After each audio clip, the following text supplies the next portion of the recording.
Again, today I have looked at the original Hebrew from Mishlei, Proverbs 22. And the reason I am motivated by some of the passages is because there are people in my environment who speak with such, they're just always in a fight. They're just always trying to fight somebody with their words. They're just always in some sort of conflict. It's not so much even that they speak. There's those people I think who speak with that victim mindset where they're always, woe is me, someone did me wrong.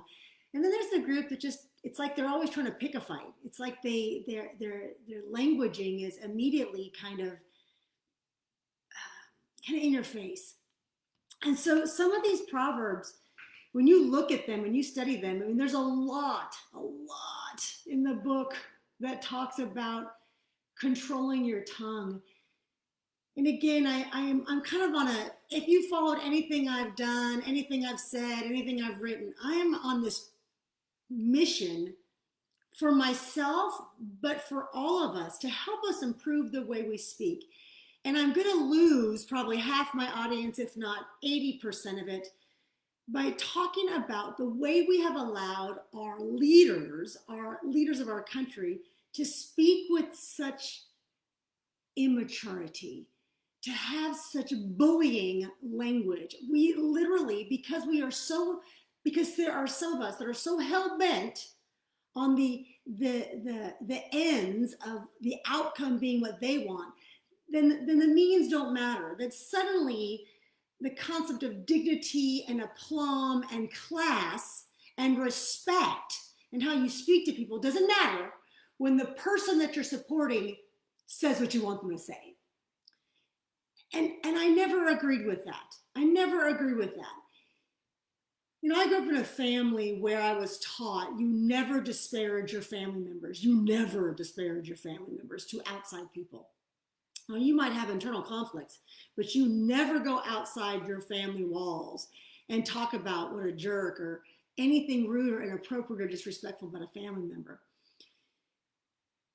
At the same time, you don't defend poor behavior. So if there is a family member who is doing something truly wrong, illegal, unethical, immoral, you have an obligation to speak against those bad behaviors, not against the person. It's a difference. And I know it's a subtle line, and I understand for many of you, you don't always know the difference, because I don't know the difference. I'm not always sure sometimes when I'm saying to somebody, hey, I don't agree with what you're doing, how you're living. How do I do it in such a way so they don't hear me saying I disagree with you as a human being? Because I never do. I really don't. By the grace of God, before I even knew Adonai Eloheinu Yeshua HaMashiach, before I knew that he is all about the concept, the truth that we are his image bearers, before I even knew all that, I was very aware that other human beings are people, moms and dads, brothers and sisters, hardworking citizens, people doing the best they can. And I guess I knew that because I was very aware I didn't walk on water. I was very aware I wasn't, Miss Perfection. And I feel very good about who I am and the actions and behaviors that I take. So when I speak with my drill sergeant nature, I am the personal excellence drill sergeant, when I sort of yell at you about what excellence looks like and how you behave and how you execute, it's because I really do execute on those behaviors. I am walking the walk. And never, ever, it's always kind of a given, not walk on water, walk the walk. I am not the walking Jesus. When I'm working really hard to stay consistent the uber majority of the time. And when I fail, and I've given you all plenty of opportunities to say, hold me accountable. If I am not walking the talk, you gotta talk to me and tell me that. So, Mishlei 22, it's about the way we speak. It's about the types of characters we hang around and those that we allow. So again, it's this idea that you cannot allow venom and vitriol to flow from people's mouths, and it cannot flow from yours if you want to call yourself an excellent human being. I'll just be straight up. If you have a habit of using language directed towards another human being, even your political leaders, your entertainers, your sports people, strangers, if you use venom and vitriol, if you call people idiots, if you call people ignoramuses, if you use foul language beyond that, you're the problem. I will just straight up, you're the problem. That is unbecoming of an excellent person with class and dignity. And what you just told the world is you don't expect to be treated with excellence and dignity because you operate like a barroom brawler. You operate like a schoolyard bully. You're unimpressive. You're not classy. You're embarrassing. And I'm just being straight up. I've been there, folks. Lord willing, I haven't been there, and we go there. We go there. I'm even trying to work on it, even in private conversations. I'm trying not to speak derogatorily towards other human beings, even with my private people. My husband, of all people, he's my husband. I can say whatever I want, but not really. I really have to be careful about that. I'm really trying to catch my mouth. So Proverbs 22:8 says, whoever sows injustice will reap calamity, and the rod of his fury will fail. When you study those words in Hebrew and you begin to look at them, injustice is really moral evil. It's perverseness. It's wicked, violent deeds. So injustice, it's a great word. It's evel. So wildly enough, the Hebrew pronunciation is evel. It is moral evil, perverseness. So whoever sows this perversity, whoever sows this moral evil, whoever sows this wickedness and this violence in their mouths and in their writings, this person will themselves reap the calamity, the trouble, the sorrow. They will pant. I like this. The imagery is of panting. They'll get so worked up. They'll get so worked up that they'll be exerting effort to no avail. It will come to nothing, aven. Whoever sows this moral evil, this perverseness, will reap just a lot of heavy breathing that comes to nothing. It accomplishes nothing.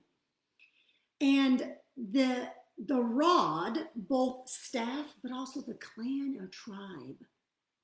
The rod, the clan or tribe of his, what his arrogance, because that's what of his fury. Fury is the word ebra. Ebra is his excess and arrogance will fail, will come to an end, will cease to exist. So all of your puffing up and getting excited, and I'm a passionate person. I speak with a lot of passion. But when I start feeling, your heart rate starts to rise, your breathing starts to get intense, you know the feeling when you're starting to pant. You're giving into your fury, you're giving into your evel, you're giving into your perverseness, you're giving into your moral evil, and you are going to come to an end.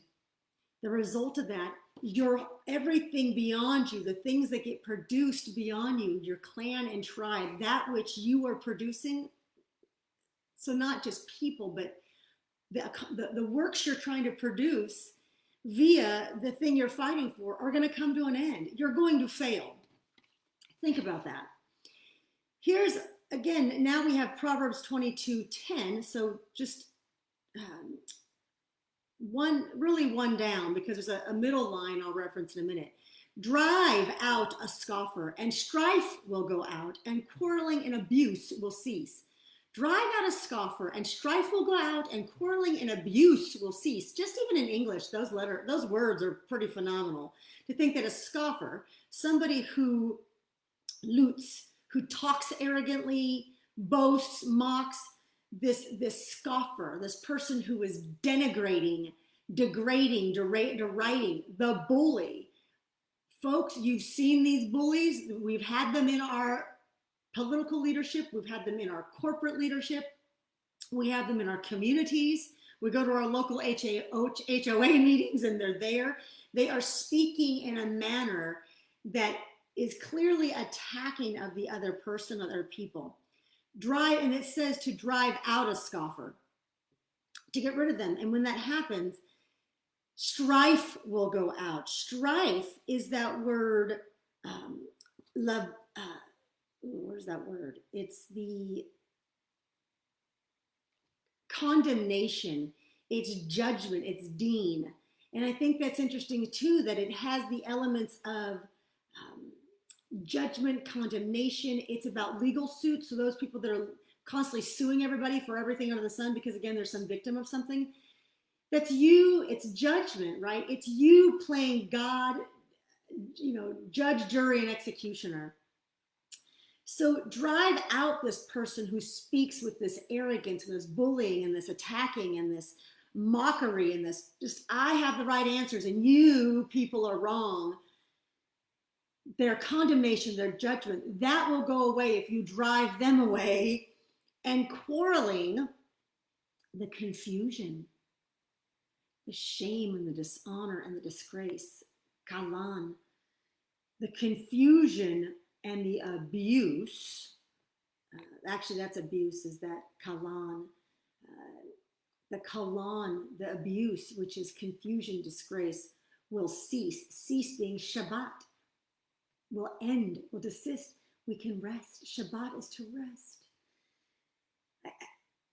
There are a lot of people who speak, and I understand. I've had a lot of conversations. I'm kind of trained in the art of debate. That doesn't mean I'm artistic and skilled and great at it. But there is, again, a class, a need for discussion of differences. There's a need to engage in that. But it has to be at a level that is respectful, that maintains that this is another human being in front of me who is just as much right to live and breathe in their 180-degree difference from me. I am so vastly different than some of you. Like, I don't even understand how you can live the way you live. But then you look at my life. I have a person in my family who's very hippie, like lives on the sides of rivers, has holes in their socks, just kind of one of those. And absolutely enjoys the lifestyle. There's no way I could live like that. And we are very alike. We are so alike, like almost identical in how we think. We just choose different paths because there's other ways that we think that lend themselves to different lifestyles. And that doesn't mean we necessarily vote the same either, because we have differences of what we care about. I have another family member that's practically a socialist, and I am a pretty hardcore conservative, fiscally, socially, morally. And I adore and respect and love and honor this person. And we do not vote the same. We do not think the same. We can engage in conversations and because we love each other and we maintain each other's dignity and having those exchange of ideas, because I need to have this exchange of ideas because there's a lot of people that think the way these different family members think. I just don't happen to think that way. And we all help each other. We literally help each other have more respect for other people because, well, my sister thinks this way, my brother thinks this way, my mother thinks this way, my father thinks this way, and I don't agree with any of them, but I love them all. And so maybe I should have a little more respect for all of you the same way, because you're family according to God's design, because we're all equal. We're all his children. We are all children, all of us, regardless. So again, those people who are speaking with such venom and vitriol, first of all, if it's you, you're the problem. And if you think you're being helpful because you're educating us, because you're bringing us knowledge, I would encourage you to consider a different way to bring that knowledge to us. I bring information that people don't agree with at all. I have people in my life who don't agree with me at all, and we can engage in a dialogue about it because they know I love you, I respect you, and I think 180 from you. I am a polar opposite the way you think. but I understand that's how you think, and therefore you vote and live accordingly. And I do respect that. I don't believe in it. I don't morally, socially, culturally. We have differences because I follow a different God than you follow. And we're going to have to figure that out.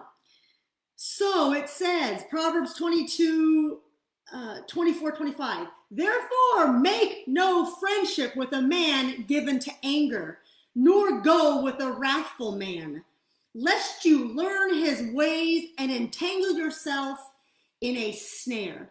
This goes back to that earlier comment I made. We as a country have become so polarized and following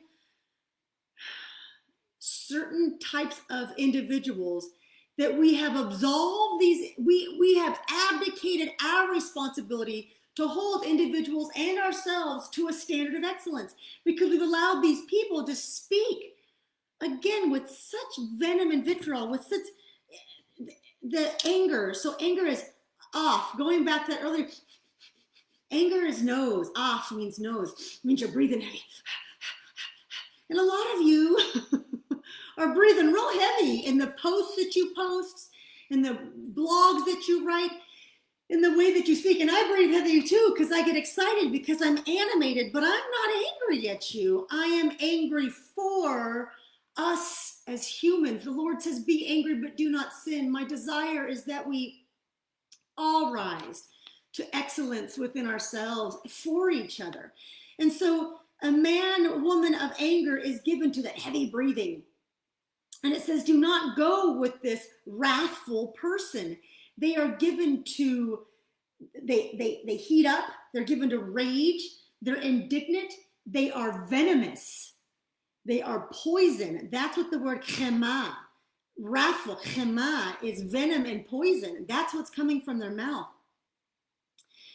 Don't hang out with these people, because then you'll learn their ways. You'll learn their path and their way of living, the orach. And then you'll become entangled. You yourself will be carried away, as you will even become yoked, like in marriage. The word is lechach. And it is to become, to lay hold of, to seize, again, to become entangled and ensnared to the point of like marriage and bondage to this person. So you, again, this is why I've met so many of you, and you defend these people who speak because you like their messaging. I get it. You like their platform. I get it. I voted for a platform, but I did not vote for the venom and the vitriol. And so I made that real clear. I voted for ideas and concepts. I didn't vote for behaviors and attitudes and ways of speaking. And I made that real clear. When I try to make that real clear, there is a separation, and it's the lesser of two evils, right? I'm trying to point out what is not good, that venom, that vitriol, that anger, that disdain for other God's children, because we're all on an even plane of being God's children. Whether an individual knows that Adonai Eloheinu Yeshua HaMashiach made them, whether they know that or not, it's not the point. Whether they have actively rejected Adonai, whether they've said, I don't want you, Yeshua. I have been offered your life-saving grace and forgiveness, and I don't want it. I'll do it on my own. I've got my own gods I'll figure out.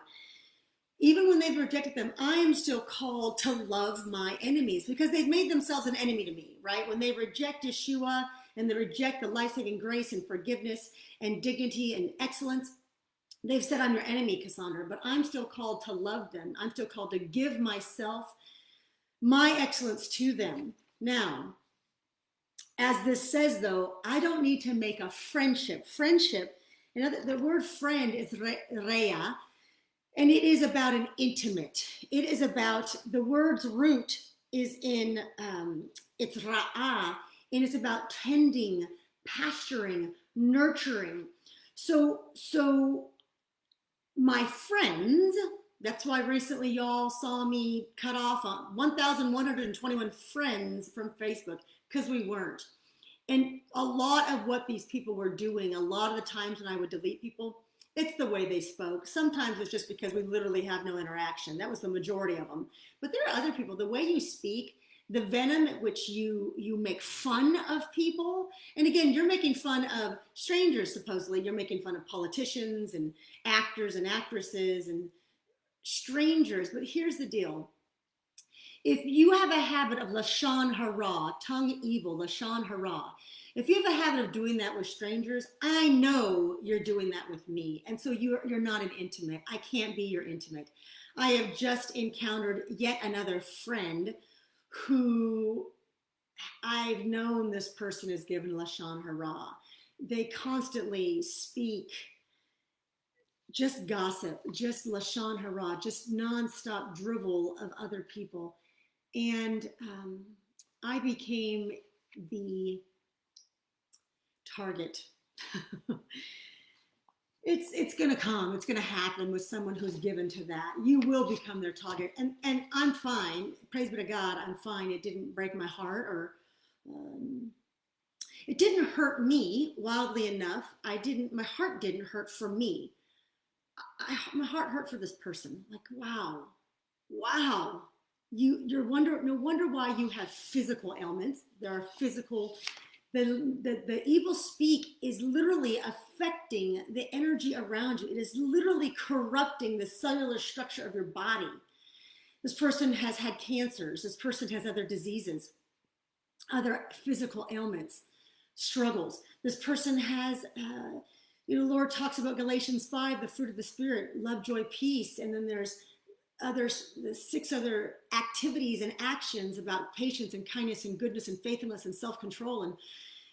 And this person and so your relationships won't have a lot of love, joy, peace. There'll be a lot of dissension because you yourself are not speaking that love, joy, peace. And so the Lord says, make no friendship. The Lord tells us, walk away from the folks who speak in this constant lashon hara, this constant negative speak about whomever they speak about. And it's not even about whether, again, there's a difference between, like I said, in my family. When my family members had done immoral, illegal, unethical things, it was incorrect to defend that. What I was defending was my love and support of this family member, acknowledging that evil has occurred, just the same as I have acknowledged the evil in my life, the illegal, unethical, immoral things I have done. It says nothing about the perfection of myself in Christ. I am the daughter of the God of Most High. I am holy, righteous, blameless, and pure. I wear a crown on my head every day. That's who I am. And there are evil actions and behaviors I have taken, and I am pretty boldly open about expressing those because it's not who I am. And that's the difference. So for those people who are given to the constant negative speak and justify and rationalize it, you need to walk away. The Lord tells us to shake the dust from your feet and move on. I've not shut the door on these people. I've not shut the door because I'm in prayer, in intercessory prayer, that they will repent and start walking a more straight and narrow path. And so the Lord tells us in Proverbs Mishlei 22:9, whoever has a bountiful, good, tov, good, operating as God designed you to operate, sees the world, sees others, sees the beauty of what God can provide, the beauty of what God is providing, even in the brokenness. Whoever has a bountiful, tov, ayin, will be blessed. Blessed is the word barak. And it actually is about that it's about the action is to kneel. So it is to kneel because you are being gifted. And so to be blessed is to have life, the universe gifting you, kneeling at you, not as a king or a queen. There is one king and queen, right? The Lord Adonai Eloheinu Yeshua HaMashiach. But we are also gifted. The way that we bow at the feet of Jesus, we get that same level of blessing when we begin to look at the world with the eye as God designed us to see his children, with truth. Because it tells us when we have that way of looking at people, that our heart is pure, that our heart and minds are pure. And so I'm going to end this here. This has been enough time jabbering away at you. I want you to know that if you find yourself continuously speaking or hanging around people that just have a way of denigrating others, that you are probably walking in the ways of the evil, the vitriol, the venom, the destruction, the death, and the darkness of the world. And I'm encouraging you to consider that you will not receive the blessings and the bounty of the Lord. You have shut those off, because what you've really said to God, even if you profess belief in Yeshua, when you walk in that way, what you're saying to God is you're actually saying, screw you. There's language in the Bible that says that you have said to the Lord, I don't want you in my life. And so it's not so much that you're not, guaranteed your place in heaven. That's not my job about whether you are guaranteed your forever eternity with the Lord. What I'm telling you is you are absolutely blocking the sunlight of the Spirit when you believe that you are righteous in making fun of other people because they're idiots and jerks and don't believe the way you do. So I pray that this has been edifying. I pray that as we walk through the Mishlei and that I do these Facebook Lives, I tell you, obviously this is not scripted.